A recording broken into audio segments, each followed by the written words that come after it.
John 6:50. Hic est panis de caelo descendens, ut si quis ex ipso manducaverit non moriatur. This is the bread coming down from heaven, in order that if someone eats of it, he will not die. As Jesus continues his bread of life discourse here, we get an interesting pair of constructions. They're actually inset within one another, which I'll just mark out thus, and those are going to require the bulk of our explanatory efforts for this particular video. But before we get into that, let's just deal briefly with our participle here. This is a nice present active participle from descendo, descendere.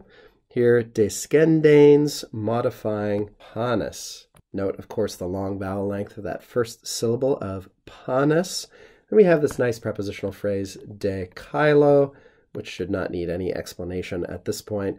This is the bread coming down from heaven, in order that, and I think the best way to categorize this is as what we call in Latin a membrum finale, which is to say a purpose clause. The meaning seems to me to be, this is the bread coming down from heaven with the intended aim that he should not die. That is, he who, we almost could have used a relative clause here, he who eats from it. And ipso here, as very often in the Vulgate, is just the equivalent of the regular third person pronoun. Eo, we might just as easily have said. So we've got, in other words, the protasis of a conditional nested inside a purpose clause. Or another way to look at it is that the purpose clause is the apodosis of a conditional, the first part of which is si quis ex ipso manducaverit. I don't think it matters a great deal which way you think of it either way. What's more important is that we notice here that we've got a future perfect form.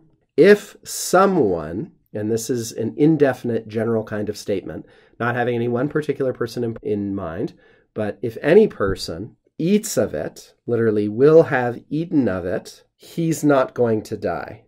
But his not dying as a result of eating from this bread is the intended purpose of that bread descending from heaven. That's another way to put this, okay? So one more time in English, let's say, this is the bread coming down from heaven, in order that if anyone eats of it, he might not die. So again, you've got a purpose clause containing or perhaps supplying the second half of a conditional clause beginning with C. And that first part of the conditional clause, which we call again the protasis. Hopefully you remember these terms. That's the C, the if part of the conditional sentence. That conditional sentence is what we might call, what some grammars call anyway, a future more vivid conditional, or at least the first half of a future more vivid conditional. But in place of the apodosis, the second half of the conditional that we would expect, that is another future form, perhaps another future perfect, or just a straight future indicative here. The reason we get a present subjunctive is not because of the conditional itself. It's because of the purpose clause construction here introduced by ut.